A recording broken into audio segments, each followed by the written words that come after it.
And it's time for us, as we always do on a Friday morning, to be joined by David Tereshchuk. David is, of course, the host of his own website, themediabeat.us. You can find David here on a Friday morning, a rebroadcast on the weekend, and also, I do believe, Tuesdays in the noontime hour here on Robin Hood Radio. He is also a PBS television correspondent reporting on ethics and belief, and he joins us here again this morning. Good morning, David. Hello, Marshall. Good to be with you again. Now, where are you today? Yes, I zip around these days, don't I? But in fact, I'm taking a break. I'm in one of the best places possible for someone who wants to just for a little while just think and write. I'm in the great state of Maine. It offers me a lot of what I just heard you describe in your local weather forecast as good sleeping weather. It's nice and cool here in Maine, and the nights are wonderful for rest, and the days are great for contemplation. You know, I lived in Maine for a little over a year, and I was told that fall comes very quickly after July 4th, and I was told that on Labor Day... That's true. And on Labor Day, it's like the state... at the day after Labor Day, the state has moved 600 miles to the north. And you know what? It was absolutely true the year I was there. But it's a beautiful state, it is. And it's a nice state to just sit there and collect yourself. And you know what?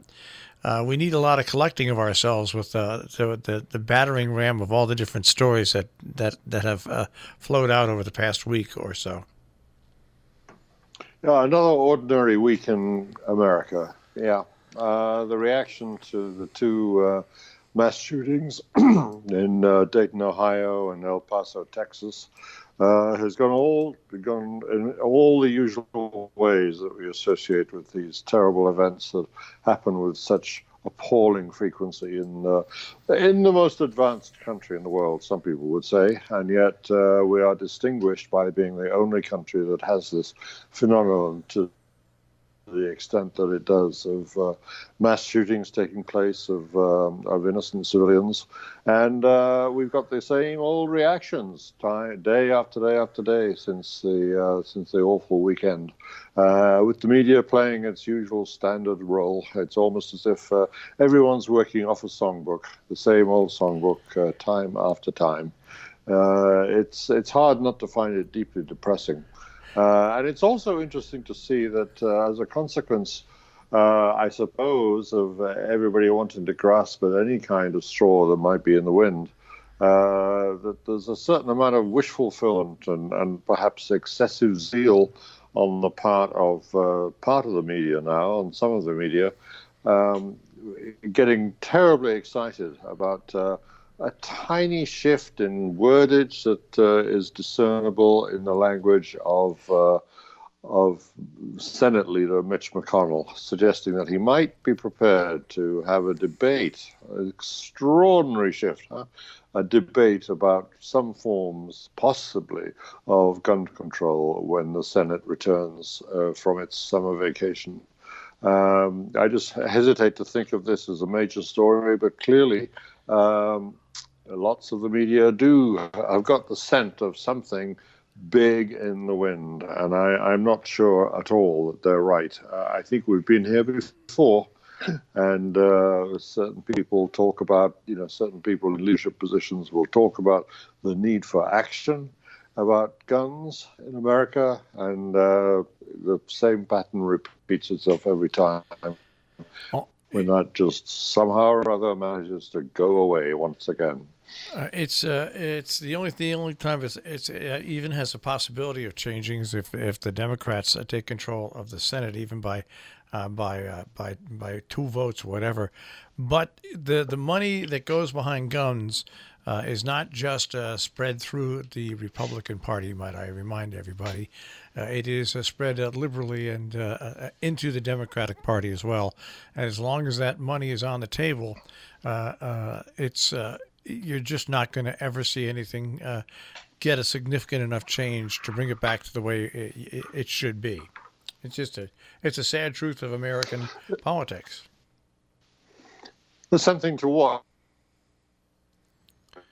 And it is largely a media story in the sense that public opinion, the needle may be moving in some way, and the media obviously plays a very large part in that. The money question does, of course, have central and fundamental importance, as you say. And with money, we can look at the activities of the mayors of America. They are possibly the most influential, or they could prove to be the most influential body, with their desires for forms of sensible gun control. And the money behind them, of course, comes from former New York Mayor, my local mayor, Mike Bloomberg, with enormous funds at his disposal and this particular organization's disposal. So we're beginning to see, I think, some evening out of the financial balance in this argument, and it will be interesting. Of course, high-profile events like this will bring things to the fore, and there is, of course, that old repeated pattern of them retreating from the fore as soon as people get settled back in their regular ways.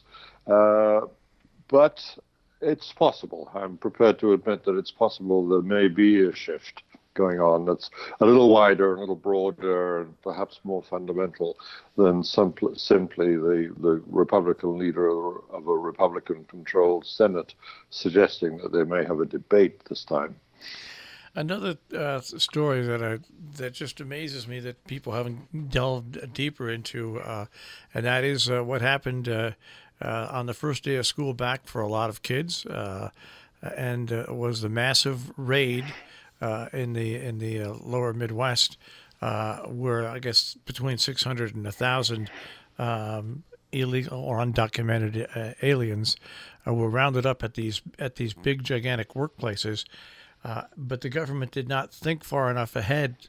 Food processing plants, yeah. To what would happen to the kids that were in school that no longer had anybody to pick them up, and it became another black eye in the eye of this country to round up 600 and some odd people, yes, to go into these big businesses, yes, but then to leave once again, there was no backup for what happened to the children of these families, and it's once again the President of the United States has been noted for hiring illegal or undocumented aliens in New Jersey. It's this whole thing, the way it's being handled is, and in Mar-a-Lago, in Florida as well. Yeah, the way the media is handling this is really quite really out of bounds, because this is a major story because it comes on the heels of course, the one shooter we definitely know wanted to go shoot Mexicans in El Paso, and this all ties in together, and I don't know how the news media really is going to try to cover this. We really miss the real big writers who used to write not only stories but in-depth stories on these things, not beat reporters. I mean, more people have to realize the connections that are going on here. Yeah, those raids were long in the planning, indeed, and they were telegraphed. They were telegraphed by the President of the United States, much to the chagrin of the ICE officials themselves, who are always pretty well prepared. Well, I don't know how pretty well prepared they are, but always have it in their ability, within their ability and capabilities to organize raids like this. I mean, there are many workers of this kind in the food processing industry, and it's well known. But as you say, to organize a raid without any sense of the collateral damage that is caused to families, and it's all of a piece with with the notion that from this administration that they can safely ignore in the face of public opinion activity and behavior that forgets entirely about the humanity of a situation, no matter what the legal case may be and whatever degree of criminality may be involved. When there are children affected by it, you know that they're not the criminals, and just a lack of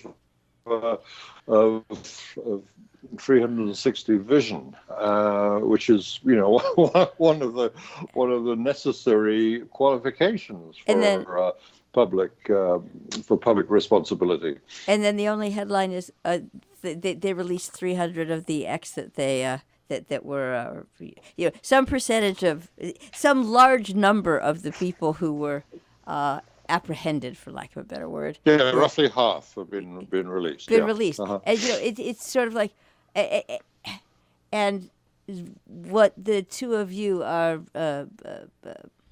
talking around is. So now story's over. So if people even focused on it, except for the way that it was presented in certain cable networks, then they probably didn't focus on the other half of it, which is, okay, well, the reading between the lines in the massive releasing half of them is, oh boy, we blew this. Just as in when the president was doing his speech on Monday or whatever, somebody screwed up the spell check or whatever and put Toledo in, which is a happy conflation between El Paso and Dayton, because Ohio, people, and it's just the sloppiness. No. Spanish-sounding name, yeah. It seems ideas are conceived, and like I'm not. Do I think what ICE does is correct most of the times? I've always had my problems with the way they handle, but under the Obama administration as well. But it's not a criticism of the actual formation of a raid.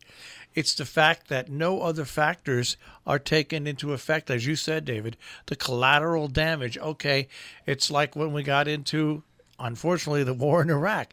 The collateral damage was not even imagined. But this is the point. There's no the way that our news system or whatever is designed. And I was reading a daily newsletter about UK politics, and it's exactly, you either are going to look at things through the lens of this is happening right now and not deal with it in the broader context of, and these are the results, and understand that you're just pretty much reading a ticker. This is what's happening right now. No, but because of the way we're set up here, it's what's happening right now leads to this conclusion. And the problem with that is that functionally, once you get down to trying to implement something, you see where there are massive gaps. And that's affecting, I believe, regular people, not people in the business, perception of what's going on. David, I tie together things like this nowadays. Well, what's going on in Hong Kong, okay?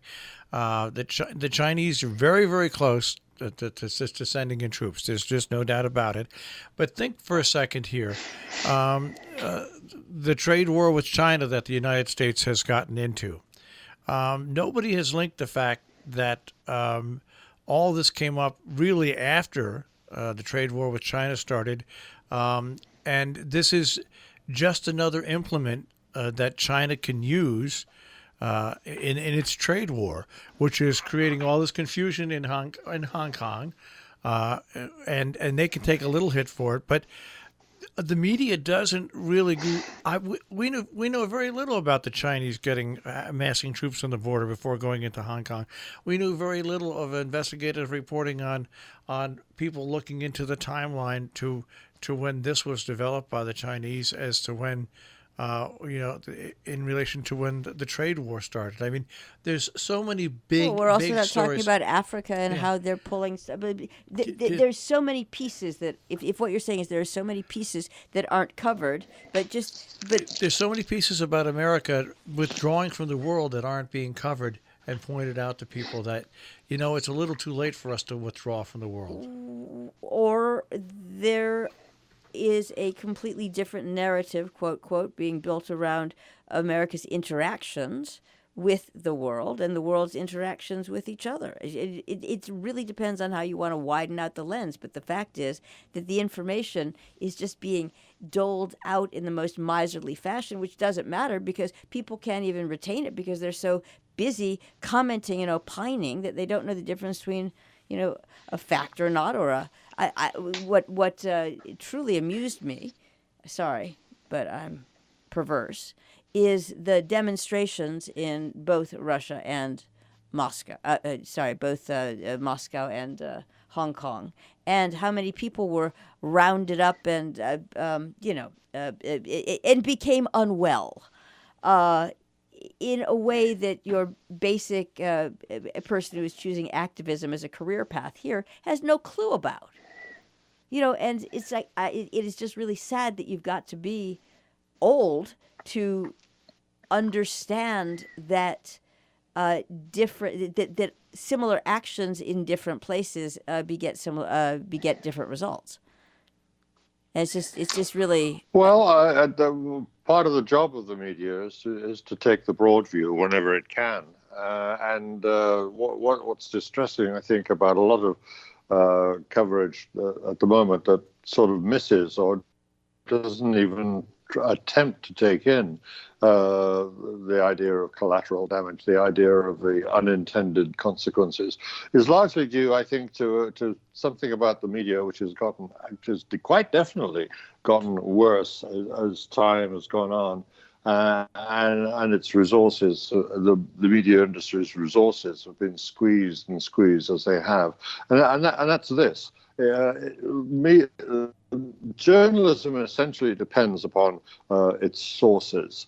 And what is taking place now, and I think this applies to all of the problems that you've just been enumerating, is that all journalists are able to do, and this is a broad generalization now, but the danger is that all journalists are managing to do right now is rely upon the central source. Whenever we write a story, we journalists, we're dependent usually on a single source, and then we go around trying to buttress that story by talking to secondary sources. And if we're particularly assiduous in our work, we'll talk to people who are not involved, but who have a view and a knowledge about the area which is being affected in whatever the story is about. People who can possibly make an educated guess at what other things we need to bear in mind about it, other than what the agency, because it usually is an agency that will provide us with the first impetus for the story, the press release or the leak or the quiet word in a bar about what is coming up.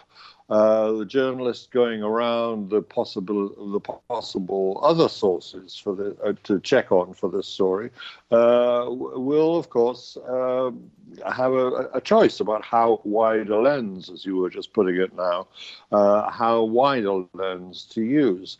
And the trouble is that the lens is getting narrower and narrower and narrower now.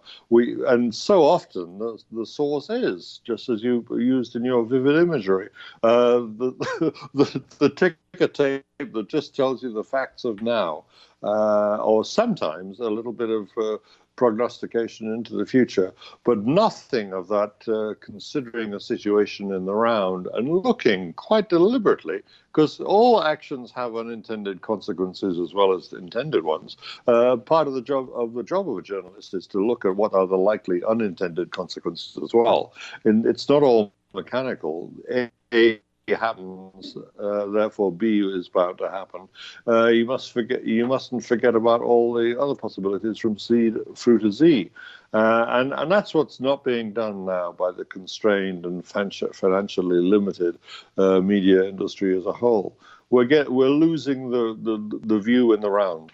And you're absolutely right. It's being constrained, and there's absolutely other than some the odd hand wringing and weeping.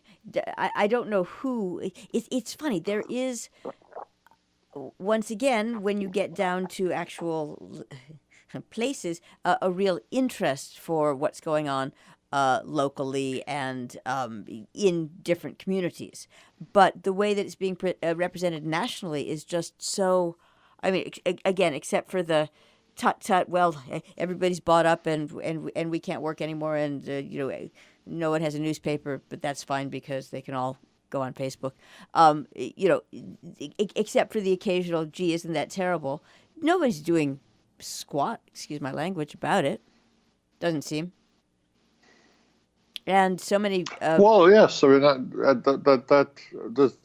it's a very hard problem to solve. I mean, we can't turn the clock back. We have to find new ways of doing what used to be in some ideal age, which may not exist.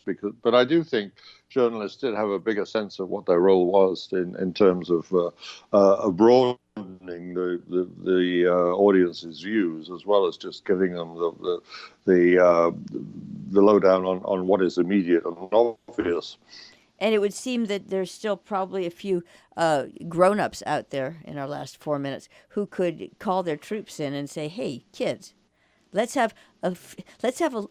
I have to tell you, actually, I'm going to ask you. I'm not going to say anything about your other hometown newspaper. I'm going to ask you, being out there in the wilds of someplace more contemplative and out of the echo chamber / bubble, do you find when you go into town or whatever, any difference in perception? Do you find that people are less? How do you find people? Less edgy, I think, is the word. Yeah. I think there's when you're in major conurbations, and if you're certainly in the Eastern Seaboard hothouse of politics and media. After all, I live in New York, and many of the stories that we're concerned with emanate from Washington. To just think of that Amtrak hub, the Acela link between New York and Washington. You'll find, I think, in both of those industry towns at either end, New York and Washington, you'll find a degree of nervous energy going on all the time, which has gotten really quite frantic since November 2016. And there is an edginess to the atmosphere as a whole, which I don't think I'm exaggerating. I have a very real sense of it. It's slightly different in both of those places. New York, very much aggressive in its response to this kind of agitated atmosphere. Washington, a lot more pessimistic generally. But the big change comes when you leave this corridor, and as I have now, and realize that people are still just getting on with their normal lives. And although there are some issues which, of course, come up, like the shootings, where people get both very sad and very angry at the same time. But there's a clarity to that sadness and anger when you don't have this sort of peculiar edge of the negative agitation and no general sort of hard to qualify, but hard to define, but very clear nervousness about what the hell is happening to us in both New York and Washington. In basically a rural state like this, people still know what the real values are, I think, and I'm not being over romantic about it. I don't think. I'm just reporting on a very clear sense of the atmosphere when you talk to people. And that's why we asked. So thank you very much. David Tereshchuk, The Media Beat. Thank you.